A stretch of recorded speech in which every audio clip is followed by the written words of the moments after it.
everybody. Thanks for joining us again for a week of Maxi Review. I'm Max. This is Sid, as usual. We're going to dive right in. We're going to look at how we've predicted last week to play out, how the week actually did play out, and then make some new predictions for the coming week. So last week we were looking at the markets. Everything was kind of turning bullish, not just the equity markets, but the dollar as well, the DXY, and kind of everything except for crypto, I would say. Crypto, we were kind of looking at thinking maybe we're seeing the start of a decoupling between the equity markets and the crypto markets. But everything was looking very bullish last week. So let's take a look at the charts and see how this last week played out with our bullish sentiment. And I mean, I'll give you a little spoiler. Like, it was very bullish. It was a very green week. And it totally was.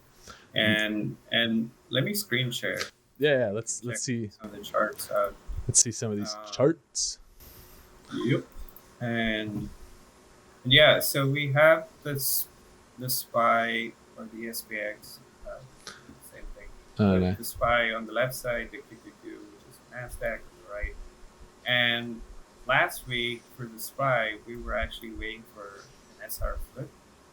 Yeah. Flip. That's what we drew. You drew out that arrow, the little bounce arrow. Yeah. That's what we wanted to see, and it exactly played out like that. It spot on. Like we drew out these lines and we were waiting for the price to basically flip this, and we guessed that it would bounce somewhere around here. Now, if you change the chart to the daily chart, the SPY. There's how the week actually played out. It's basically exactly your little bounce, except for a little tighter.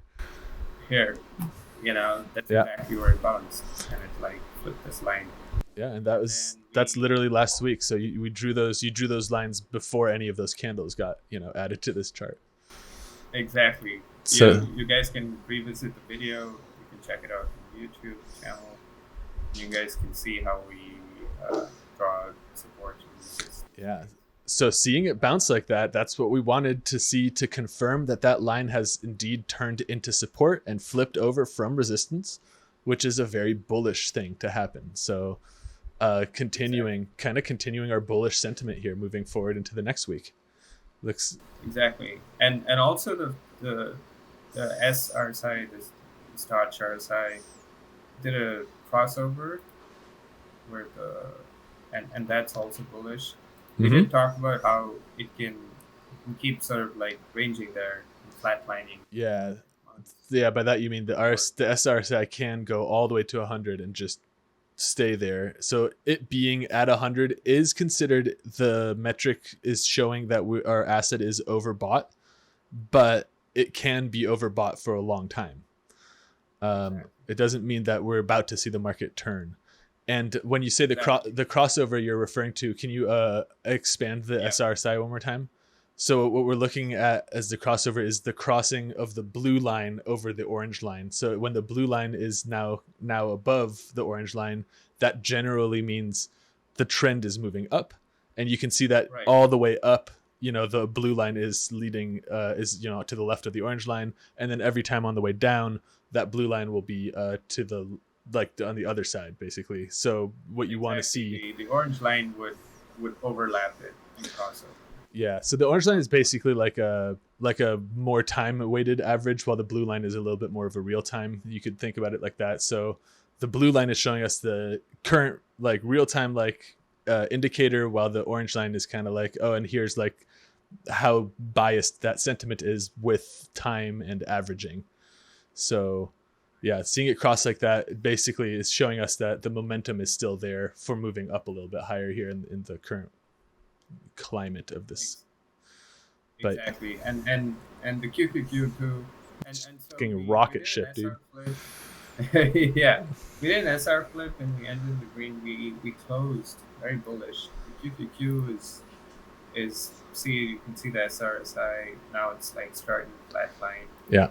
But we closed last week bullish, and here are some of the resistances above. So I think we still have a little more to go. Yeah. Before we as a little added bonus there, look to the far left here before the COVID crash, or Yeah, that's the COVID Yeah. crash. You see how we're flatlining, but we are the entirety of that flat line is seeing a pretty aggressive increase in the value. So like the price is going up a lot while they're flatlining, and you can even see on the way This is the whole to, year. yeah, exactly. It just flat. It can flatline for a while, and as you can see in that section of the chart there, during that flatlining, it is experiencing the most actual upward movement in price and value increase. Right. So on the way up Kind of to like a blow being, off top. yes, and that's again why I was saying we shouldn't necessarily look at an RSI and be like, oh, it's overbought.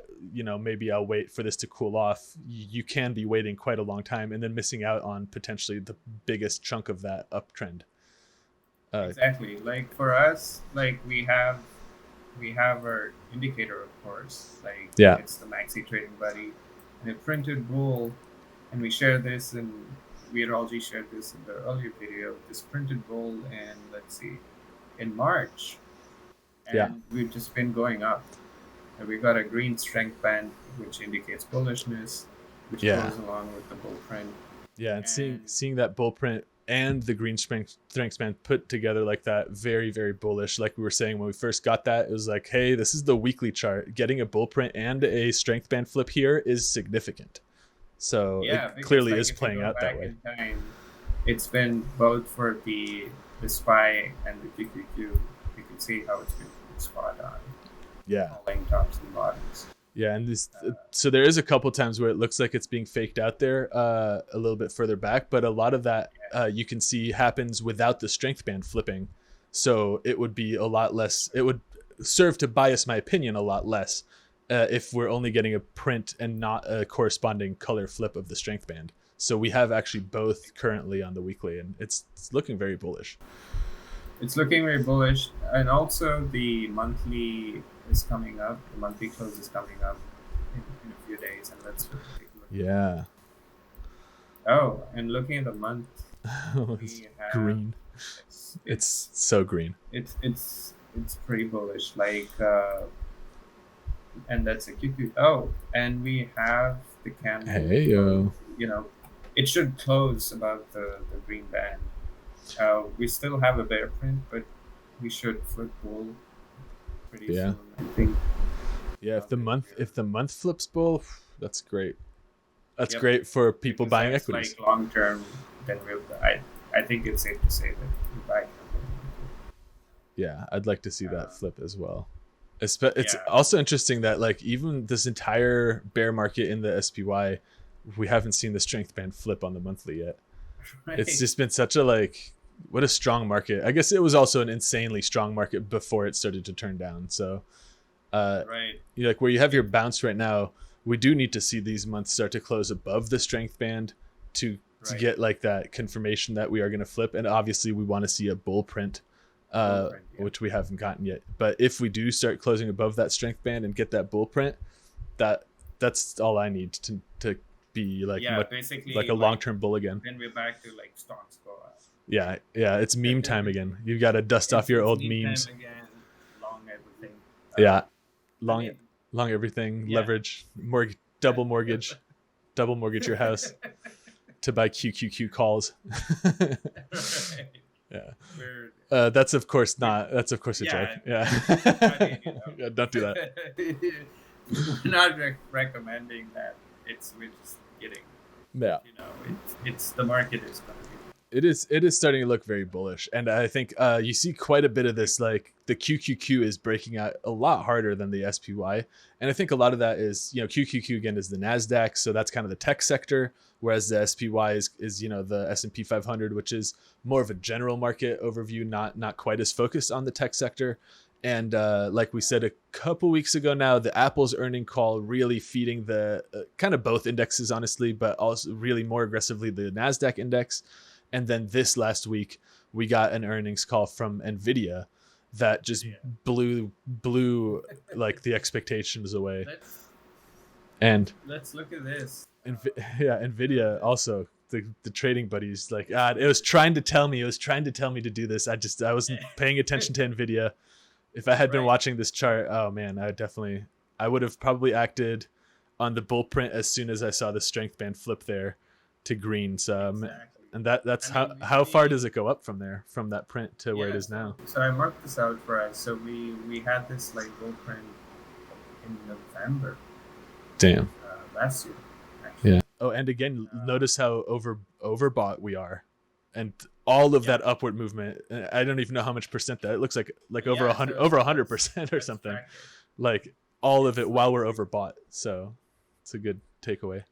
that is insane. So it's been up 144. like 145%. Uh, after we got a bull print in the weekly, Yeah. the Maxi trading buddy. Let's look at it. You know, you can see actually if you Oh yeah. change the daily, you kind of like cut the bottom too. Yeah. But yeah, this is insane. It's 145% up. Yeah. Uh, That's you know, huge. and Just a that's couple months. Also, like the print, like notably, even if you go back to the daily, since the weekly has been pretty clean. I have to admit, yeah, I bias my opinion quite a bit on the weekly charts, but even on the daily, if you look, like it caught this move on the daily well before this latest earnings call, well before you had multiple weeks to fill your bags here, before that right. massive gap up. And you can see how the price has just been like pretty much bouncing on the band, which is awesome. Yeah, very bullish. So we don't want to see Uh, stuff start closing. And you can see before that area that you've circled, we were very much yeah, bouncing in the opposite direction, where the band was acting yeah, as you keep the getting like resistance. sort of rejected. Yeah, and then you Yeah, had a little divergence there, before getting like pushed a little lower again, and then when and it then the trend flips flipped right. over, yeah, and then similarly you had a divergence at the end of that circle, just below Right. for a minute, but then that would be the SR flip, basically what we saw last week, Yeah, happening yeah, right there. So there's where the SR flipped, and then following that, we got probably about another 100% up from there. yeah. Like from here, let's see what we got now. Yep. Oh, Yeah, actually, that's 140% 140. That's fantastic. Like after. I and 1,000%, I'd be acting on that bull print, and I'd be giving that quite a bit of weight, because at that point the daily is printing bull and the weekly is printing bull, and that's Right. where Exactly. And that, and we got a green band to match the bull trend, yeah, and that's when like that's usually the time to like go yeah. I'm kind of kicking go myself for heavy not back. not having been paying attention to Nvidia, especially Yeah, because once it's a again, company that's very on my radar too. Like I have all my graphics cards are right, from Nvidia. I love their like software they put out. I great, love, great, great stuff. and I'm a big fan of their What whole the AI. They yeah, like they're introducing like what new about AI kind of stuff. But yeah, I'll take a quick breakdown here. There's two main metrics that really drove this earnings call for Nvidia, and those metrics are going to be obviously the company's revenue, which the projection for the revenue was $6.5 billion, was the expectations, 6.52 billion, and the actual reported revenue for this earnings call was 7.19. So, point almost, like, was that 0.67, so that's $670 million outperforming a projection on the revenue. So that's already, like, that's huge. And then of course the other main metric that people are going to be pointing to and looking for as investors is earnings per share, and the earnings per share projection would have been 92 cents per shareholders per share, of earnings here on this earning call, and the reality was $1.09. So so again, they beat yeah, all the numbers. beat the earnings per shares. That's huge, because we like, projection at 92 cents that's pretty solid, if you're making 92 Yeah, cents per share. But like, to push that to $1.09, that's like what, 17% more. Like, that's a huge margin, to be outperformed by. And then of course all the buzz and the excitement around the new announcement of their AI technology that they're working on. I think everybody's kind of getting really into AI more and more. The tech sector is definitely heavily backing that technology, and it brings a lot of hype, and hype brings a lot of speculators to speculate on the potential value of all this new technology, and that certainly helps drive these prices. I mean, we're seeing it right here on this chart. I'm looking at 146% climb in a couple months, yeah. and that's not That's like some startup. This is Nvidia. no, it's Yeah. not. This is like crazy. That's like, for yeah, stocks. that's a huge run. And that's definitely, helping us see the QQQ is pushing much more aggressively. It's because, Yeah, it so weights these kind of shares much more heavily than the yeah, SPY. because like before Nvidia, like Apple had, which we looked at in an earlier video, like Apple had good earnings, Microsoft. Yeah. Also very good So all these earnings. tech companies have been doing pretty well this quarter, and Yeah. that's pushed up the QQQ a lot. And Yeah. you know, The once again, you can see how clean the indicator has been. It's called the Maxi trading buddy. That's what we have, Yeah. and it's like, yeah, bear and red band means you go down, bull and red and green band means you go up. It's Yeah. very simple to use words on anything. And I would Uh, say, based on our indicators and based on what we're looking at here, so last week we saw, like these charts were looking bullish. We were like, we want to see this SR flip. And then this week we're looking at them. There's the SR flip. Charts are yep. still looking bullish. The weekly closes is in and also looking bullish. So equities, clearly, I'm still looking to like trade long. I'm starting to like Yep. open my myself to the idea that the bear market could be over. I feel like I'm jumping the gun a little bit if I was to be like, it's over, it's bulls are back. But it is looking more and more like that. And, it was looking like that Right. last week already. At least our indicator says Yeah. that like the bulls are back.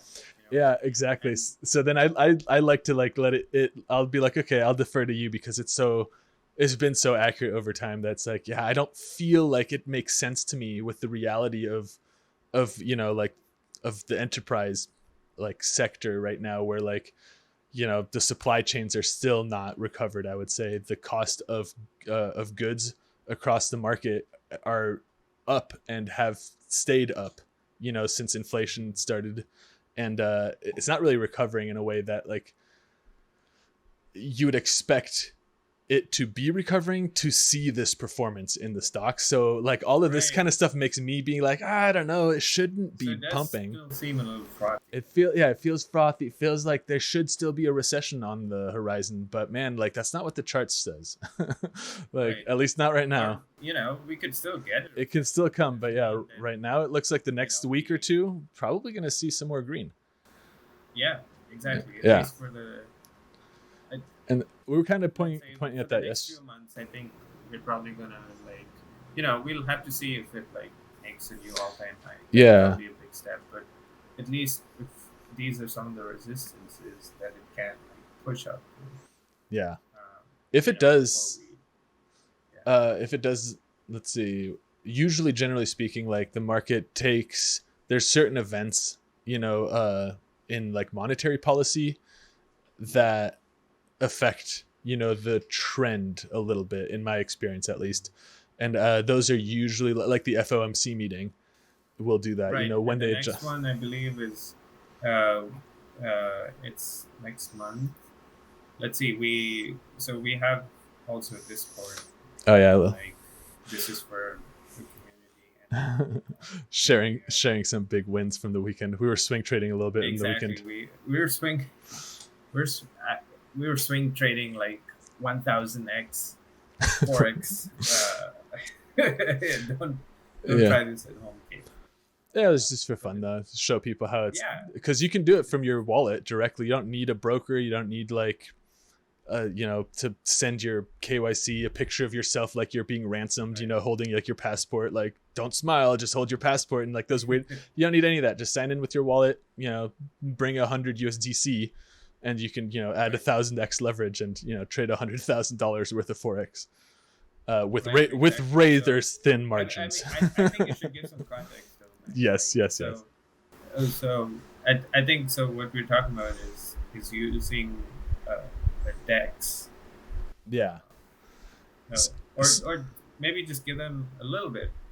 Yeah. I guess I'll give you a quick. Because when we tell people that we're trading stock forex with, That's true. Yeah. they might, So because you can't like hold dollars on a crypto wallet, not strictly speaking the way that you would think you hold dollars in your bank account. So what we're talking about is using your crypto wallets to use dollar pegged token assets such as US dollar coin, US dollar tether, DAI. Like these are stable coins that usually 1 unit of this coin is worth $1 and is redeemable for $1, by its issuing authority. So a company like Circle, which is the parent company of Coinbase, is the issuing authority behind US dollar coin. And they keep a supply of US dollars to back each of these US dollar coins that they issue. So in case you want to trade back into dollars, there is a way to do that. Anyway, what we're talking about when we trade, stocks or forex assets from our wallet is we're using these stable coins to then purchase positions in what's known as a perpetual contract, which is similar to a futures contract if you're familiar with futures trading. But it has no expiration date. So you can open a perpetual contract and keep it open as long as you're maintaining your margin. It will stay solvent, basically, as long as you have the equity to, put up the counterpart to the liquidity that you're borrowing. And of course, as the price of the asset you have the order in changes, that, like let's say you went long on US dollars against Great British, like GBP, against the pound, and then the dollar climbs, suddenly your position is, if you're going long, you would lose that position and be liquidated if the price moves down. But if the price climbs, obviously you now have more of a margin, and you could then close this position entirely or partially to realize the profits from that. Similarly, on the way down, you could lose your money, but you'd only ever be exposed to however much money you put into the position initially. So again, in the example where you're bringing $100 to then take a $100,000 position, the total possible loss in a position like that is the $100. There's no way to be on the hook for anything beyond your collateral capital. It's which is amazing. So it's a little complicated to kind of spell it all out. Basically, there are apps out there or decentralized exchanges, DEXs. Yes. Where you're basically trading tokenized versions. Yeah. Of you can trade Apple, you can trade whatever, you can trade stocks, you can trade forex. Exactly. All of this is done putting up collateral. Yeah, and then all of those with crypto. Yes, and then all of those positions will settle in the collateral. So if you're taking a position on Apple shares, you don't own Apple shares. You own, a US dollar or maybe an Ethereum or whatever you used as collateral backed position on Apple. If the price of Apple shares go up, your profit is in the collateral asset. So if you put up Ethereum, you would earn Ethereum for that when you close your position. And the counterpart to those positions is a pool of Ethereum. So while you are trading Apple shares and your trade is exposed to the share price of Apple, it is a derivative position that doesn't actually comprise of any Apple shares. Everything is... everything is... It's sort of like a synthetic token. Exactly. So if you think about it in the terms of future contracts, it's like a future contract that settles only in cash. So, and instead of cash, we're using a crypto asset, usually a cash equivalent crypto asset. But yeah, that's kind of like the main equivalent. So that's what we're kind of doing on. Yeah, it is complicated. Right. I'll say it is complicated, but that's what the Discord community is for. So when people want to participate and join Sid or me or anyone else in the chat in taking a position who don't maybe understand exactly how to go about creating such a position, they can very easily, type in Discord. It's like, hey, I'm trying to take a leverage position in Apple from my wallet. You don't even have to tell me what protocol or whatever, and we'll jump in there and be like, cool, here's the options, and let's walk through it step by step. That's a little benefit. And this is for all our members. Yeah. For our Maxi members. So if you guys are interested in signing up, you get the indicator, that we've shown you. The indicator is awesome, and also we have our exclusive Discord community where we help out the people. It's a community basically.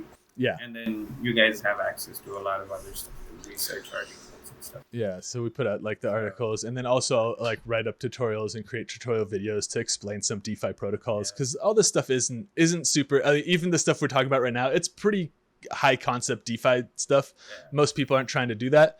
And I don't want to scare anyone away and think if you're not interested in that, oh, there's so much more to the world of like crypto and DeFi that you can easily participate in. And the idea is, if there's something that interests you, just reach out and we can absolutely help you do it as people who do this kind of thing ourselves with our own capital right beside you, versus like trying to tell you to buy something or trying to tell you to get into a specific thing. In the game. It's what we trade day to day. That's like if you want to know, hey, where are you trading, Ethereum long or short right now? I could tell you, okay, personally in my wallet, I use DYDX and I use GMX and I use CAP. And then, exactly. It's like, and then I could be like, what are you using currently? Like, where's your crypto? Do you, are you on Ethereum or are you on Polygon? Are you on Arbitrum, like a layer 2? And then it's like, oh, you're on Polygon. Okay, well, here's the options on Polygon. Here, let me I can walk you through how to do everything, because I do all this stuff myself. And I'm not interested in telling you what positions to take. I'm interested in showing you how to take the positions you want to take. Exactly. It's about teaching. It's about the education, doing the research for you guys. Yeah. And there's a lot. So it's taken years. I got like just a quick back. I mean, I got into crypto mining in 2014. I started mining Bitcoins. Yeah, you were mining Bitcoin when it was what, $200? Yeah, I bought a few Bitcoins and then I bought a mining machine. I learned how it all works, and then I got into Ethereum for like I think $16 a unit. I think for like $2,000 I bought like over 100 Ethereum coins. Back it was, and then like obviously I also fell into all of the traps that every new enthusiast in the space falls into. Like I participated in the ICO rush in 2016, 2017. I got rug pulled. I got wrecked. I made the mistakes that you will make, no question. So it's really nice to be able to kind of like help people in real time avoid making those mistakes, even though it is their first rodeo. And that's kind of like the value proposition here. But yeah. Little tangent. So back to we were looking at the next FOMC meeting. Yeah. That's June 13th and 14th. So okay, we got a couple weeks. Markets basically have nothing to kind of stop it rallying. At least for another couple weeks, we got no reason to expect it to slow down at the moment. And that's to keep you to the next sort of bigger resistance zone, and the SPY has a lot of room to. And also, didn't they the debt ceiling? So we talked about that last week too. So last week the market was kind of starting to rally a bit, and we were looking for, obviously the charts had been printing bull for a few weeks, and we've been like expecting this from our indicator, but we also like obviously a lot of the narrative that you see around market movement is rooted in world news and events, and the big kind of rumor, I would say, like we said last week, buying the rumor, selling the news was what we were seeing. But the rumor last week was that we were going to see a debt ceiling resolution for the United States, which again, just to really briefly touch on what's happening there, is the United States has a cap on how much money they can go into debt as a government, and how much they can spend. And they were coming up on that cap pretty quickly, and there was going to be quite a few existing government contracts and government obligations, debt obligations, that would default if the debt ceiling were not increased. Last week, when we did our video, we talked about how that debt ceiling increase was likely to go through, that they were close to an agreement, and then that news was kind of driving a positive sentiment into the market. This week, we actually got the news. The debt ceiling was increased. They did reach a consensus, and so that news didn't have too much to do with the pump this week, because again, we bought the rumor and now the news is in, so it's priced in at that point. But it's definitely good to note that the United States will not be defaulting on any debts. And one more time, I'll reiterate: increasing the debt ceiling does not increase the monetary supply. It's not new money being issued. It is the allowance of debt to increase to pay existing debt obligations, not to greenlight new debts. So again, not necessarily amazing news for the equity markets, but clearly not bad news. And so, seeing the news actually come in, great. Right. So I mean, even if it's neutral to bullish news, we at least the chart said, we've been sort of in a bull trend Yeah, it's been a for some couple time months now. now. Yeah, it Yeah, started flipping. like, and so we're gonna probably see it. At least the outlook for next week is that we're probably gonna start. Uh, I mean, we're gonna continue going up. Yeah, the At next so least for now equities. now we're looking for another XR flip here on this next level. So we've now Yeah, crossed into that exactly. next So level. We want to see it come up, retest, and then bounce to keep moving up, so just like we did last week. exactly. So if we were to, but so it could push all the way here, Yeah, or that would be we might wild. pull back here and do this. Or if it goes all the way up here and then does a pullback, then we're probably going to see something like this. Yeah, Well, for the QQQ, and then next week for the SPY, we're gonna probably it's probably gonna run up, and then it'll need to flip this level. Go. yeah, But in a very sort of bullish market, sometimes like it skips yeah. We can just doing an SR blow flip. through. Yeah, Right, it just like blows through. But so we'll have to see whether uh, we get 430 around 432 for the SPY. yeah, And for the QQQ, it's at 358 around there, and then we see a small pullback, and then continue up. yeah. Um, So again, in this coming week, I'm biasing my positions much more long yep. than I am short. I'm interested in For yeah. for equities for sure. Now let's Yes, look at crypto. exactly. Uh, So last week we were talking about how the crypto market looked like it was the outlier in this whole like overarching bullish sentiment that we were seeing across all the rest of the right. markets. Crypto wasn't really turning super bullish. It was kind of flatlining, kind of making a slumpy looking weekly closes. How's it looking now? Let's see. Yeah. So last week though, um, it kind of closed bullish actually. Oh yeah, you're right. Uh, Oh, it kind of did an SR flip there but too. It bounced off that last support and now is closed above yeah, the next one. this So is Ethereum on the left, and like this is BTC on the right. But uh, but then we haven't made a new high, so I think this could just be like a retest bump. yeah, it does I'm look like guessing. the flip happened on the RSI as well. Yep, SRSI. SRSI. Yeah, That's the crossover there, where that's just true. like what we were talking about So earlier. sometimes you could get like like this. You could get like a fake out, and then you can continue dropping till Yeah, like actually bottom. So we'll have to see. I mean, so I it's think like Bitcoin is basically the king of the crypto market. yeah, Ethereum is going to follow. I would say Wouldn't be so. too much. Bitcoin is the And true north. yeah, exactly. And I think for Bitcoin, actually, I see a trend line. So I wonder. Oh yeah, you're right. All those wicks are hitting it. So Yeah, all so these when you weeks. draw a trend line like that, what are you hoping to see from that?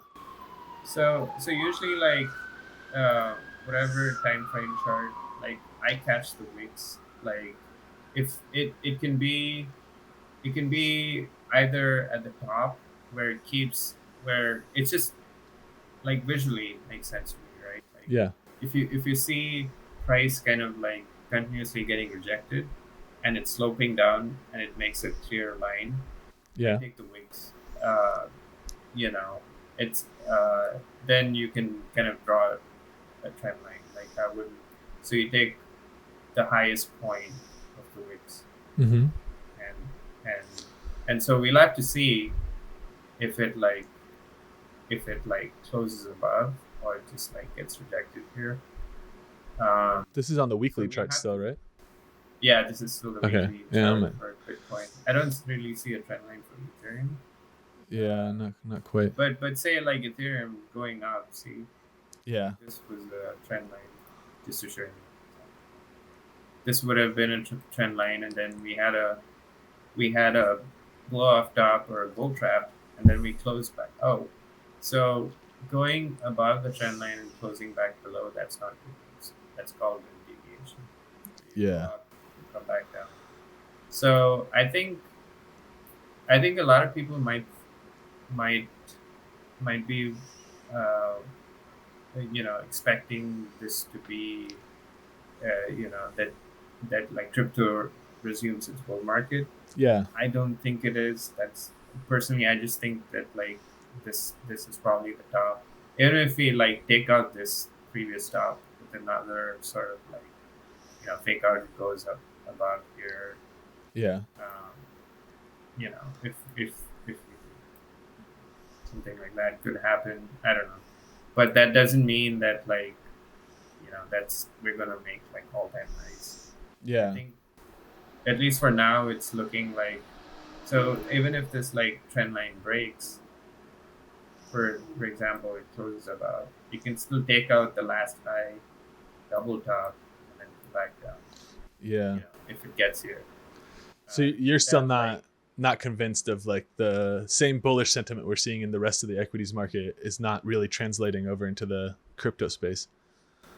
exactly. So I think like and we talked about this in the last video.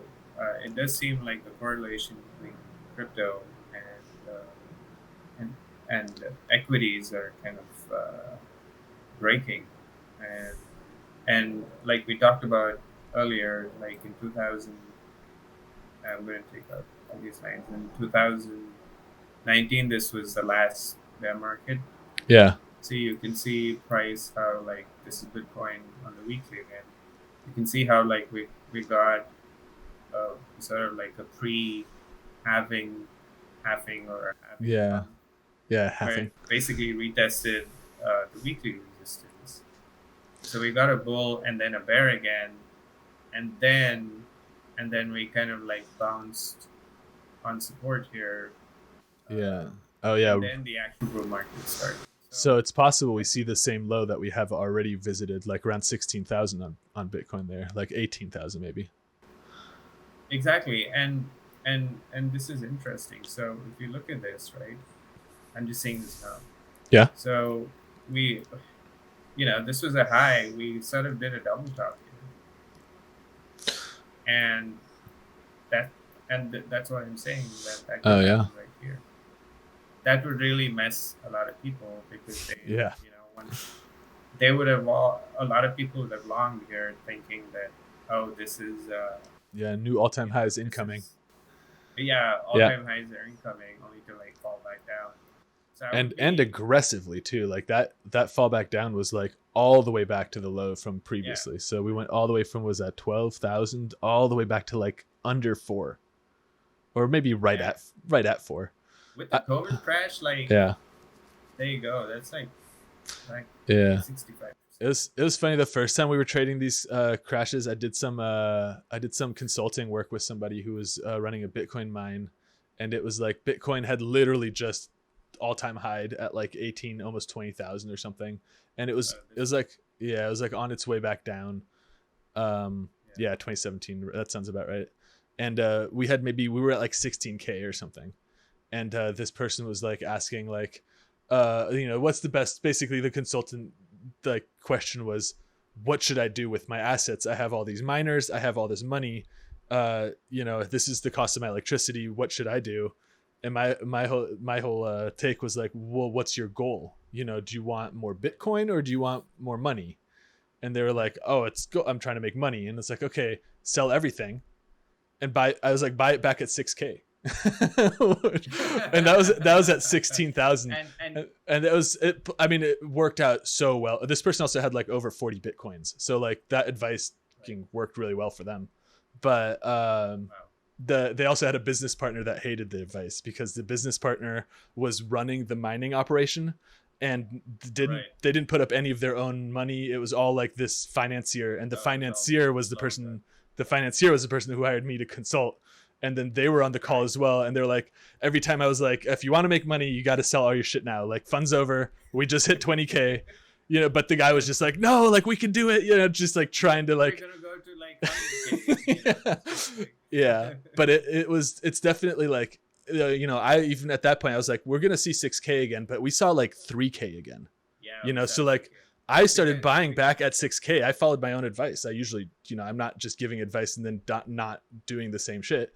So like I was buying back, and then when we fell from 6 to 3, that's a hard thing to have happen to your investment. You're seeing half of your money gone, and then right. to hold on to it or even average down again takes serious conviction. And It takes them like, yeah, yes, a lot of nerves. yeah, Like, and do that. I think so. And I think That's kind of like where I'm at with this kind of stuff, where it's like, yeah, right now we're at a good price. Like I don't hate this price for Bitcoin long term, but we could see, where we were around 30K again, we could definitely see it fall to like 20 and lose like 30% of that, and that's not easy for people to experience. Like it's really difficult to hold on to something that's draining your money day by day. Kind of in the same way that it's difficult to sell something that's printing you money, like on the way up too, like like you said, I bought Bitcoin for $250, the first Bitcoin I bought. So to be fair, my first Bitcoin cost me $300, and then like 2 months later it was at $180. It was like almost half of the money I put into it collapsed instantly. But at the time I was like, holy shit, Bitcoin is so cheap, like I'm just gonna buy more, because like, I mean, in retrospect, obviously, but yeah, like at the time, probably that was year like 2015 where the price it was literally 50 to yeah, 300. that's where I bought. And then crashed Yeah, back down. yeah, that's where I bought. And then literally within a couple weeks, I lost like half of the money I put into this. And again, I was like, fuck yeah, man, like I'm about to buy double what I was able to buy before. But again, it comes from like, I wanted to purchase a position in Bitcoin. So Bitcoin falling in price was a good thing. I wasn't approaching it with like, I want my dollar value to increase, so you wanted more Bitcoin. I wanted more Bitcoin, and the market was fantastic for that. I mean, that was right after the Mt. Gox exchange had been, I'd call it rug pulled. I think they're getting their fucking tokens back. We're going to talk about that at some other point. Those tokens are still, they have been recovered. They will be distributed to people who have been waiting 10 years. So remarkable. That's coming up. Yeah, that's going to be interesting, because we're going to see huge amounts of Bitcoin hit the liquid market again. It could be. So people who were stuck 10 years ago, like, sure, like even if the market falls to 20,000 again, or even to like 18 or whatever, those people lost their Bitcoin at 1,000, like maximum. Like nobody bought Bitcoin for more than like 1,200 or something. So like even if it drops to 20K, they're still up 20x. Like, so it's absolutely going to introduce sell pressure, I expect, because if I suddenly got like access to an asset that I thought was a loss, but now is 20x what I started with, I'm definitely selling like half of it, at least. Like it's just like clever. Yeah, generally speaking, I follow a rule when I buy any position in equities or stocks or anything. If I purchase a position and within the first like quarter of owning the position, that position is more than 200% in profit, so 3 times what I've paid for it, I remove like 1/3 of the equity. So I take back my principal. That way I've recovered principal fully. I can no longer lose on this position, but I still have double the initial principal value exposed to the upside of that position moving further, because I don't want to sell my winners. That's another like, it's not really how you maximize your gains, is if you sell right away. So like, recover principal. Profits and sort of like, I guess, like scale in, scale out. Exactly. To be this. And having those hard rules like that for me is, like sell 1/3 once I've made 3x profit, every time. I don't care like how excited I am about this project. And again, this is stuff I learned over years of being excited about a project and having like it's like I have 100,000 of these tokens, and like, because it's that number, like I'm not going to sell 30,000 because then I'll only have 70,000, and that doesn't feel like as cool as 100. Like that kind of nonsense, like that's going to get you wrecked. Like you don't want to have this weird mindset of like psychological like levels of value or numbers of shares or numbers of token assets. If your goal is to maximize a return on your investing capital, that goal should always be in mind, and the strategies that you employ should always serve that end goal. So like, like I was saying early on when Bitcoin fell and I bought more, I was excited because my goal wasn't to increase my investing capital. My goal was to increase my Bitcoin bag.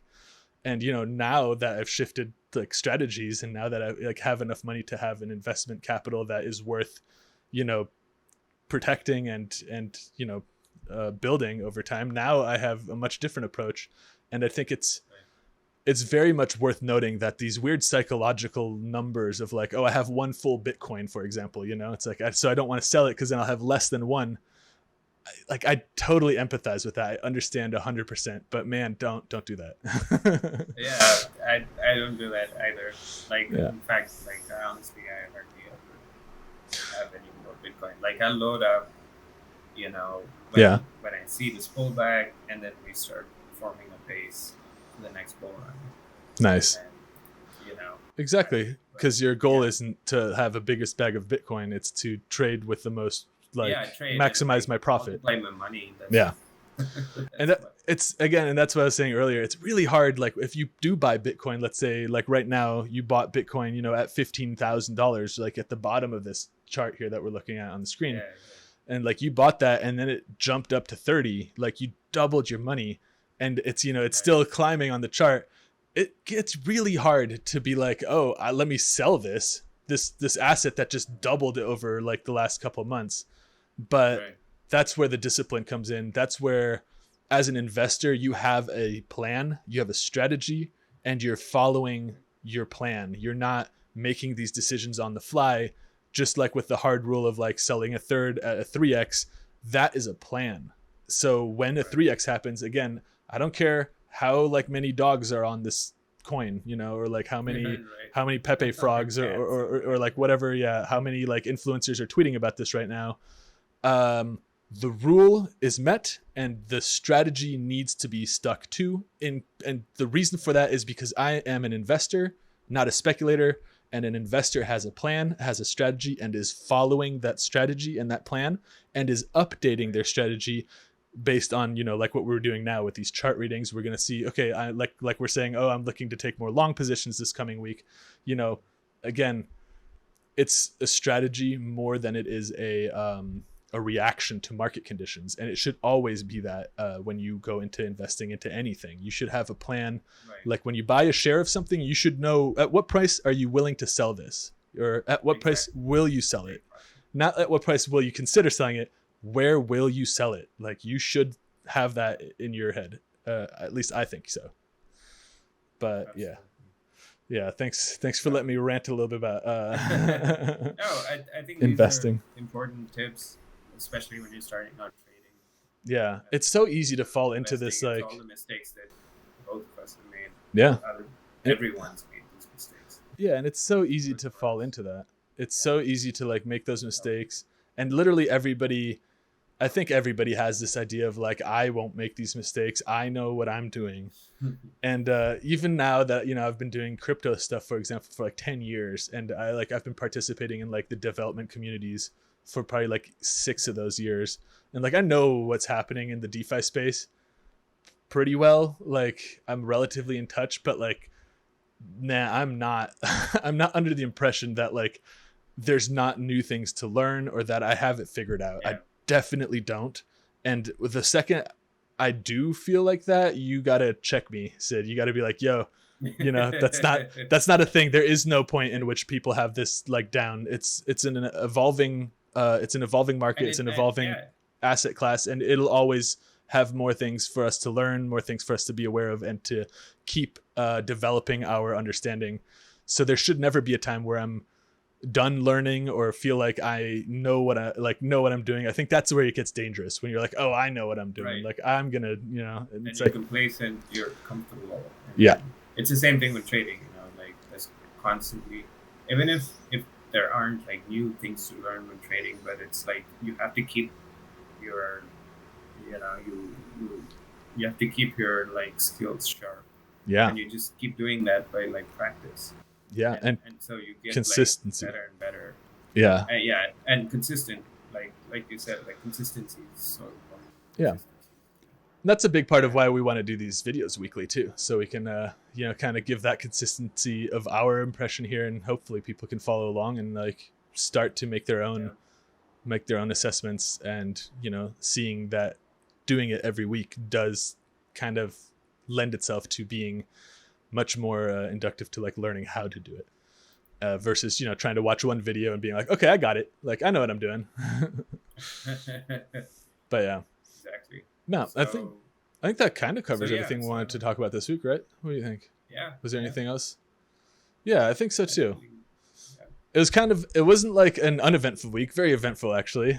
Crazy market conditions, stuff is moving, but like ultimately uneventful in the sense that things are playing out the way we have projected and are expecting.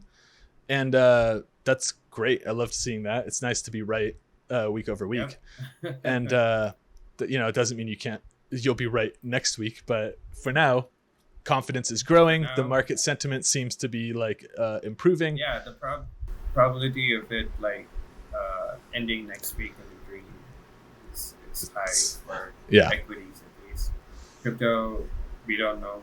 Crypto's looking less sure, but I think this week we'll probably, if you're joining us in Discord this week, we'll probably be taking some more long positions in a few equities. I think we were trading long like Meta last week. We were trading long. Meta is like another crazy, just to show a little bit. Yeah, you did well with that one. That's the other thing we do in the Discord, by the way, is like we're not just looking at the charts and stuff. We're also like, hey, we are taking this position. Like I remember you were like, hey, I'm going to open a long position on Meta, and it was like after I saw let's go. And then like, oh, really well. But looking at the trading buddy, like it's been up. So we got a bull print with Meta on the daily chart back in November, and it just stayed green. Yeah, once it closed above that strength band, it never pushed below it again. So very strong support at the strength band. 132%. Fuck yeah, that's wonderful. It's crazy. And that's like a couple crypto, months. it's That's not it's not crypto, and it's not a startup. This is Facebook. Like these are huge blue chip companies moving like 100%. Wild. Right. It's and wild. Even with like the pullbacks, you can see that the buddy is just the trading buddy has said no, it's gold, it's green. Yeah. Yeah, it's not getting faked out on those days where we were moving down. Even those days where it's like a week straight of like sell off pressure, very much it keeps our bias. Yeah, that's where I was looking. It's very good at keeping the bias. And so like a big takeaway for me, at least over the years, has been like there's a lot of stuff I understand about the markets, a lot of stuff I like keep in touch with the news and stuff, but like at the end of the day, trusting our indicators has been a winning strategy. Like ignoring all the noise and just trusting the indicator works, and it doesn't really require a whole lot of know-how. So that's kind of great. Right, like people were like unsure. They were deciding where all the economists and like all these market gurus were like talking about, is the Nasdaq, is the QQQ, like we don't know, we're gonna new lows or whatever, and they still arguing about it. Yeah, they won't ever stop. The data and everything, but they're gonna be arguing about that when we're making new highs. They're gonna be like, I don't know. Are we about to see new lows too? It's like that never stops. Yeah. if we just like follow the indicator, we would have bought like months before. Yeah. We were just we've seen a massive rally, which has been right. So just trust it. Yeah. And like it still feels a little counterintuitive to me sometimes, where I'm like, okay, like I want to bias my opinion with all this other noise, and it's like no, like recession, the market, cut it out. Chart looks good, buy. Chart looks bad, sell. Trade the chart. That works. Like we talked about the other week, like everyone's looking at the same information on these charts, so everyone's making their strategies based on this same info that we all have access to. You don't know what kind of news they got access to or what kind of like backdoor like briefings they get, but you definitely know the price information. So let's use what we all know to make our decisions here. With all that said, I think let's keep an eye on these charts next week. I think we're going to see more green. Let's chat about which positions we're taking in Discord, what we want to do, what we want to see longs, where we're going to look for our exit prices too. We usually discuss all that kind of stuff. See green continue up. Yeah, exactly. We want to see You know, also we want to be able to, you know, kind of bounce our trading ideas off of each other. That really helps too. It's like at least helps build confidence, where it's like, hey, I'm doing this, and then seeing someone else chime in like, oh yeah, I'm already in that, or I'm also like looking at that. It's like, oh great, then I'm not crazy. So yeah. And it's fun trading together. Yeah, so I would love to see you guys join. If you want to sign up as members, you definitely get access to all those tools. If not, we're happy that you're joining us for these weekly updates. No problem. Follow us on our social medias too, and stay in touch. We're going to keep doing this stuff regularly so that we can, you know, grow everybody's understanding, and kind of, it helps. Honestly, this helps me too. Like just chatting with you about this stuff on these videos gives me a nice little like insight to the like plan for the week. And I think it's always great to have like a weekly kind of roundup to kind of like, you know, reassess and move forward. So thank you guys for joining us, and then we'll see you next week to see how these predictions have fared, and maybe make some new ones.